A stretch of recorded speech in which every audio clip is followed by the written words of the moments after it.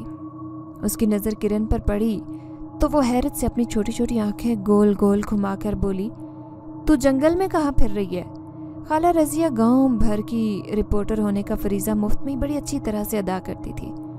کرن اس بات سے واقف تھی، سو اس نے بہانہ بنایا کہ مالکن نے جنگل سے کچھ جڑی بوٹیاں منگوائی تھی، وہی لینے آئی ہوں۔ اچھا، کیا واقعی؟ اسے شاید یقین نہیں آیا، تب ہی مزید کھوجنے لگی تو کرن کو غصہ آ گیا۔ نہیں، پکنک منانے آئی ہوں، وہ بھی سر پر من بھر کا بوجھ لاد کر۔ تم بھی نا پولیس افسر بن کر تفتیش کرنے لگی ہو۔ وہ کہہ کر رکی نہیں اور آگے بڑھ گئی۔ وہ چلتے ہوئے بہت دور نکل آئی۔ سڑک شروع ہو گئی تھی جہاں اکا دکا ہی گاڑیاں چلتی تھی۔ اسے شدید پیاس محسوس ہو رہی تھی۔ اسے دور ایک جھونپڑی دکھائی دی تو وہ تیز تیز چلتی اس کی جانب چلی آئی۔ جھونپڑی کے آس پاس کوئی زی رو نہیں تھا۔ دھوپ کی شدت سے وہ سائے میں بیٹھنا چاہتی تھی، سو اس نے بغیر سوچے سمجھے جھونپڑی کے اندر قدم رکھا۔ جیسے ہی اندر قدم رکھا، اسے لگا اس کے سر پر سے ایک دم بوجھ ختم ہو گیا اور کوئی روئی کا گولا اس کے سر پر موجود ہو۔ وہ ایک دم پریشان ہو گئی، مگر اگلے ہی پل اسے جادوگر لڑکی کی بات یاد آئی تو وہ خوش ہو گئی کہ اس کی امانت کا مالک یہیں کہیں قریب ہی ہے۔ اس سے پہلے کہ وہ مزید آگے بڑھتی ایک گرجدار آواز آئی، کون ہے بدبخت جس نے اپنی شامت کو آواز لگائی ہے اور بغیر اجازت کے میرے محل میں قدم رکھا؟ پہلے تو کرن نے ارد گرد دیکھا، جہاں محل تو دور کی بات کسی قسم کی خوبصورتی بھی نظر نہیں آ رہی تھی۔ کہنے والے کا چہرہ دکھائی نہیں دے رہا تھا، مگر اس کی آواز میں اتنا روب تھا کہ کرن تو لرز ہی گئی۔ میں اس امانت کو اس کے اصل حقدار تک پہنچانے آئی ہوں۔ اس نے ہمت کر کے آواز نکالی کہ کہیں وہ اسے کوئی نقصان ہی نہ پہنچا دے۔ تو تم ہو میرے بھائی کا خزانہ چرانے والی چور؟ اس بار کہنے والا خود بھی نمودار ہو گیا تو اس کا خوفناک چہرہ دیکھ کر کرن ڈر کے مارے تھر تھر کانپنے لگی۔ اس کے بڑے بڑے سینگ اور پاؤں کو چھوتی مونچھیں دیکھ کر کوئی ہوش مند بندہ بھی ڈر سکتا تھا۔ وہ تو پھر ایک نازک دل کی لڑکی تھی۔ تم چور ہو اور تم کو اس چوری کی سزا ضرور ملے گی۔ میں چور نہیں ہوں، میں جانتی بھی نہیں ہوں کہ اس تھیلے کے اندر کیا چیز ہے۔ مجھے یہ 2 جادوگرنیوں نے دیا ہے، وہ میرے اس کام کے بدلے مجھے کنویں سے سونے کی بالٹی نکال کر دیں گی جو میری غلطی کی وجہ سے کنویں میں گر چکی ہے۔ وہ میری مالکن کی بہت قیمتی اور سونے کی بالٹی ہے۔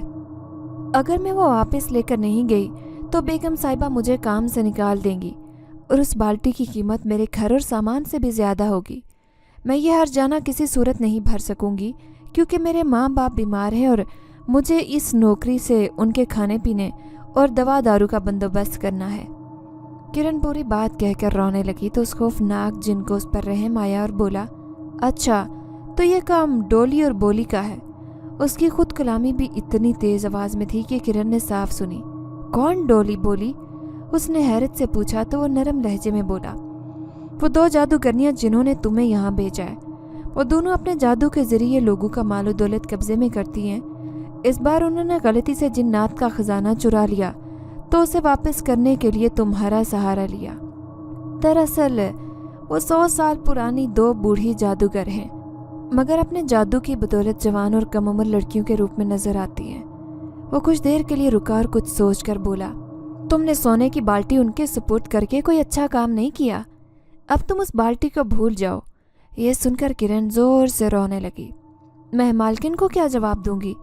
اسے روتا دیکھ کر وہ جن بولا، ٹھیک ہے، میں تمہیں وہ بالٹی ان جادوگر عورتوں سے واپس دلواؤں گا، مگر تمہیں ایک کام کرنا ہوگا۔ کیا واقعی؟ اس بار میں اپنی مالکن کی امانت حاصل کرنے میں کامیاب ہو جاؤں گی؟ کرن نے بے یقین انداز میں پوچھا تو جن نے سر ہلا دیا، جس سے اس کی مونچھیں زور زور سے ہلنے لگی اور وہ مزید ڈراؤنا دکھائی دینے لگا۔ بالکل، یہ کوئی انسانی جھوٹا وعدہ نہیں ہے، بلکہ یہ ایک جن کا سچا وعدہ ہے۔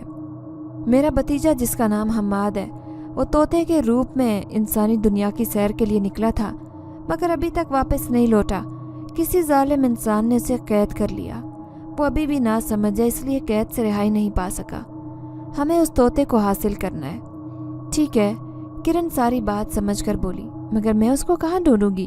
وہ پریشان ہوئی۔ یہ بات مکمل طور پر بھول چکی تھی کہ ایک طوطا اس کی قید میں بھی ہے، جسے قید کر کے وہ اپنی زندگی کے جمیلوں میں ایسی گم ہوئی کہ پلٹ کر اس کی خبر ہی نہیں لے سکی۔ خیر، وہ مزید بولا، تم لوگوں کے گھروں میں جا کر کسی بہانے سے ان کے طوطے آزاد کرو گی۔ جس طوطے کی چونچ آزاد ہونے کے بعد نیلے رنگ کی ہو جائے گی، اسی پر تمہارا یہ امتحان ختم ہو جائے گا اور تمہیں تمہاری امانت مل جائے گی۔ ٹھیک ہے، میں سونے کی بالٹی جلد حاصل کرنے کے لیے ایسا کرنے کے لیے تیار ہوں۔ میں مزید وقت ضائع نہیں کرنا چاہتی، اب چلوں گی۔ کرن نے قدم اٹھایا تو جن بولا، ٹھہرو۔ کرن پلٹی تو جن کے ہاتھ میں ایک سونے کی بالٹی دیکھ کر حیران رہ گئی۔ یہ بالکل ویسی بالٹی تھی جیسی سندس نے اسے دی تھی، اور وہ کنویں کے اندر کھو چکی تھی۔ حیران مت تو لڑکی، یہ کوئلے کی بالٹی ہے اور 7 دن بعد اپنے اصل روپ میں واپس آ جائے گی۔ تم وقتی طور پر اپنی مالکن کو دے دو، اس کی جواب دہی سے بچ سکتی ہو۔ جن کے کہنے پر کرن نے شکر گزاری سے اس کی طرف دیکھا اور بالٹی تھام لی۔ بلا شبہ تم ایک بہت اچھے اور نرم دل جن ہو۔ جاتے سمے کرن نے اعتراف کیا تو اس کی تعریف سن کر جن مسکرا دیا۔ کرن کوئلے کی بالٹی، جو کہ نظر کا کمال دھوکہ تھی اور دکھنے میں بالکل ایک سونے کی بالٹی لگتی تھی، لے کر وہاں سے نکل گئی۔ بیگم صاحبہ کو دھوکہ دینے پر اس کا دل بہت غمگین تھا، جنہوں نے ہر موڑ پر اس کا اور اس کے ماں باپ کا خیال رکھا، اور عام حالات میں وہ کسی کو دھوکہ دینا بالکل پسند نہیں کرتی تھی۔ وہ یہ سوچتی ہوئی کہ بہت جلد جن کے بھتیجے کو آزاد کروا کر وہ اصل بالٹی بیگم صاحبہ کے کمرے میں رکھ کر اسے اٹھا کر کہیں دور پھینک دے گی تاکہ اس دھوکے سے ہمیشہ کے لیے اس کی جان چھوٹ جاتی۔ وہ مختلف سوچوں میں ڈوبی آگے بڑھ رہی تھی۔ دل میں کہیں یہ امید بھی تھی کہ شاید ان 2 لڑکیوں نے اپنا وعدہ نبھایا ہو اور اسے واقعی سچ مچ کی بالٹی مل جائے، کیونکہ وہ ان کا دیا ٹارگٹ پورا کر چکی تھی۔ ویران راستہ ختم ہوا، جنگل کے راستے سے بھی وہ جیسے تیسے گزر گئی۔ اس کے بعد وہ کنویں والا راستہ شروع ہوا۔ اس نے ایک سکون بھری نظر سے کنویں کے پاس دیکھا۔ وہاں وہ لڑکیاں تو دور، ان کا بال تک دکھائی نہیں دیا۔ یعنی اس خوفناک جن نے بالکل ٹھیک کہا تھا کہ وہ معصوم لوگوں کو لوٹنے والی جادوگر عورتیں ہیں۔ کرن کی امید ابھی بھی کچھ باقی تھی۔ وہ آگے بڑھ کر کنویں کے قریب آئی تو یہ دیکھ کر اس کی حیرت کی انتہا نہ رہی کہ کنویں کے اوپر کی طرف سے کنواں کھلا پڑا تھا۔ اس کے اوپر رکھی ہوئی لوہے کی بھاری چادر دور پڑی تھی، جیسے کسی نے چٹکی سے اٹھا کر انہیں دور پھینک کر مارا ہو۔ اس نے کنویں میں جھانکا تو وہ خالی پڑا تھا۔ اس کے اندر پانی تھا اور نہ ہی بالٹی کا نام و نشان۔ اس کا مطلب کہ سونے کی بالٹی حاصل کرنے کے لیے اسے جن کی ہی مدد لینی تھی۔ وہ مریل قدم اٹھاتی سندس کے گھر کی جانب بڑھنے لگی۔ وہ گھر کے سامنے پہنچ کر لمبی سانس لے کر خود کو نارمل ظاہر کرنے کی کوشش کرنے لگی۔ اس نے گھر میں قدم رکھا تو لان میں کھڑا مالی بابا اس کے قریب آیا اور بولا، اچھا ہوا کرن پتر تو آ گئی۔ سندس بیگم نے برابر والے گاؤں سے مکینک بلا لیا تھا، اس نے موٹر ٹھیک کر دیا، پانی کا مسئلہ حل ہو گیا ہے۔ میں تمہیں بلانے کے لیے گیا تھا لیکن مجھے تم کنویں کے پاس نظر ہی نہیں آئی تو میں واپس آ گیا۔ پانی نہ لانے پر اس نے دل ہی دل میں شکر کیا اور بولی، جی بابا، کنواں خشک تھا تو میں دوسرے راستے سے گھر واپس آ رہی تھی۔ اس کی بات سن کر مالی بابا نے سر ہلایا تو وہ آگے بڑھ گئی۔ سندس بیگم کے کمرے کے سامنے آ کر اس کا ہاتھ کپ کپایا، جس میں بظاہر سونے کی مگر در حقیقت ایک کوئلے سے بنی بالٹی تھی۔ کمرے کے اندر سے سندس اور اس کی دوستوں کے ہنسنے بولنے کی آوازیں سنائی دے رہی تھی۔ سندس اٹھ کر کسی کام سے باہر آئی تو کرن کو پریشان دیکھ کر وہیں رک گئی۔ اس کے ہاتھ سے بالٹی لیتی ہوئی بولی، ارے آ گئی تو کرن، بڑی دیر لگا دی۔ خیر پانی کا مسئلہ تو حل ہو گیا ہے، ایسا کر پہلے کھانا کھا لے، اس کے بعد کچن میں جو برتن پڑے فٹافٹ دھو دے۔ وہ نارمل سے انداز میں کہتی چلی گئی جبکہ کرن بھی خود کو نارمل ظاہر کرنے لگی۔ اس دن وہ گھر آئی تو بہت تھکی ہوئی تھی۔ شبانہ نے اسے چپ چاپ دیکھا تو ٹوک دیا، کیا بات ہے کرن، پریشان لگ رہی ہے؟ اس کے لہجے میں فکر مندی تھی۔ نہیں اماں، پریشان نہیں ہوں، بس زندگی سے تھک گئی ہوں، اس نے اداس لہجے میں کہا تو شبانہ دل تھام کر رہ گئی اور بولی، نہ وے پاگلے، ایسا نہیں بولتے، رب جس سال میں بھی رکھے راضی رہتے ہیں۔ تو نے سنا نہیں کہ دنیا میں شکر گزار رہو، کیونکہ جو زندگی ہم گزار رہے ہیں کچھ لوگ ایسی زندگی کے لیے بھی تڑپتے ہیں۔ شبانہ نے اس ایک مقولے پر عمل کر کے اپنے کچے گھر اور ٹوٹی ہوئی چھت کے نیچے ساری عمر بڑی سکون سے گزاری تھی، اور اب یہی سبق اپنی بیٹی کو سکھاتی۔ کرن نے ایک پیار بھری نظر ماں پر ڈال کر مسکراتے ہوئے اسے جیسے تسلی دی۔ شبانہ کے دل کو پتہ نہیں قرار آیا کہ نہیں، مگر وہ کچھ پڑھ کر کرن پر پھونکنے کے بعد آنکھیں بند کر کے سو گئی، اور کرن بھی ابا پر موٹا لحاف ڈال کر لیٹ کر سونے کی کوشش کر رہی تھی، مگر ذہن بھٹکتا جا رہا تھا۔ رات کو نہ جانے کس پہر اس کی آنکھ لگی تو پوری رات عجیب و غریب خواب ستاتے رہے۔ صبح جاگی تو سر کافی بھاری تھا۔ صبح وہ کام پر جانے سے پہلے اپنی دوست حاجرہ کی طرف چلی آئی۔ حاجرہ اسے صبح سویرے اپنے دروازے پر دیکھ کر جہاں حیران ہوئی وہیں خوش بھی ہوئی۔ حاجرہ کے ابو طوطے پالتے تھے اور ان کا یہی کاروبار تھا۔ ان کے گھر لاتعداد اور تقریباً ہر نسل کے طوطے تھے جن کی مالیت لاکھوں میں تھی، سو یہی وجہ تھی کہ وہ ہر موسم میں اپنی جان سے بڑھ کر ان کا خیال رکھا کرتے۔ کرن جب بھی حاجرہ سے ملنے آتی ان کے بڑے بڑے پنجروں میں بند طوطے ضرور دیکھ کر جاتی۔ اب بھی وہ بہانے سے اوپر چھت پر آئی جہاں پنجرے رکھے ہوئے تھے۔ کتنے پیارے ہیں طوطے، سچی میرا بڑا دل کرتا ہے کہ طوطے پالوں، مگر گھر میں جگہ کا مسئلہ ہے، اور تجھے تو معلوم ہے کہ ہم لوگوں کو ان کی دیکھ بھال نہیں کرنی آتی۔ کرن نے باتوں کا رخ طوطوں کی طرف موڑ دیا تو حاجرہ بولی، ہاں انہیں پالنا بھی ہر ایک کے بس کی بات نہیں ہے۔ خیر، جب بھی تیرا جی چاہے تو یہاں میرے گھر کا چکر لگا لیا کر۔ تم لوگوں نے کوئی طوطا تو نہیں پکڑا تھا پچھلے دنوں؟ کرن نے ایک دم پوچھا تو حاجرہ حیران ہو کر پوچھنے لگی، پکڑا تو تھا، مگر تم کیوں پوچھ رہی ہو؟ میری بیگم صاحبہ ہے نا، اس کی دوست کا طوطا گم ہو گیا، ملنے کا نام ہی نہیں لے رہا۔ کرن نے بات بنائی، ہاں تو ضروری تھوڑی ہے کہ وہی طوطا ہو سکتا ہے یہ کسی اور کا بھٹکتا ہوا طوطا ہو، بلکہ اگر کسی کا طوطا راہ بھٹک کر ہمارے پاس آ جائے تو لوگ ابا کو اس کی نشانیاں بتا کر لے جاتے ہیں۔ اچھا، حاجرہ نے پوری تفصیل بتائی تو کرن مزید کچھ نہ کہہ سکی اور اس پنجرے کے پاس آ کر طوطے کو بغور دیکھنے لگی جس کے بارے میں حاجرہ بتا رہی تھی۔ وہ سبز رنگ کا بے حد عام سا طوطا تھا جو اس وقت سیب کھانے میں مگن تھا۔ کرن اسے پنجرے کے اندر سے چھونے لگی۔ بچپن میں انہیں ہاتھ لگانے سے ڈر لگتا تھا تجھے، اب نہیں لگتا کیا؟ حاجرہ نے ہنستے ہوئے پوچھا تو کرن مسکرا دی، نہیں، بچپن گزرا ہے تو ساتھ ڈر اور خوف بھی لے اڑا ہے۔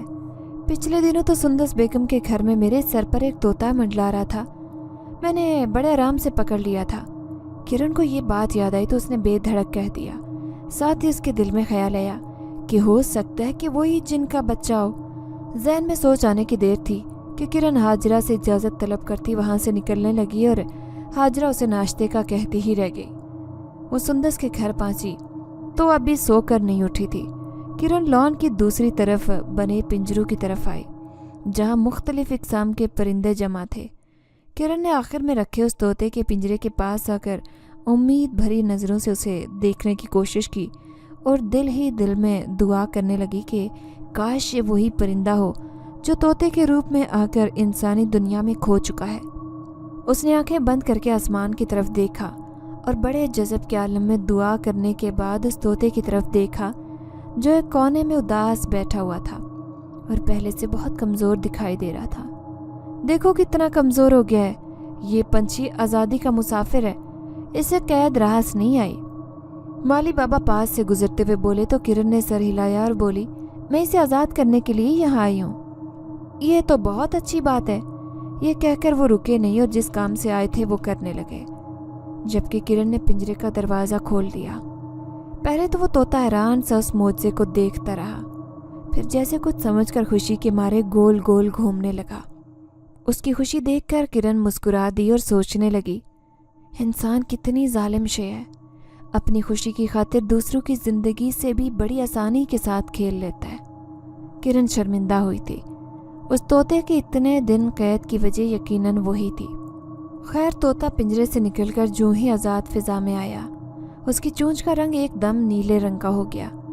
کرن نے یہ دیکھا تو اس کی خوشی کی انتہا نہ رہی۔ وہ کرن کے سر کے اوپر گول گول چکر کاٹ کر جیسے اس کا شکریہ ادا کر رہا تھا۔ کرن بھی گول گول گھوم کر اپنے رد عمل کا مظاہرہ کر رہی تھی۔ پھر وہ پھر کر کے لمبی اڑان بھر گیا تھا۔ وہ اڑا ہی نہیں تھا بلکہ ساتھ کرن کی ساری فکر بھی لے اڑا تھا۔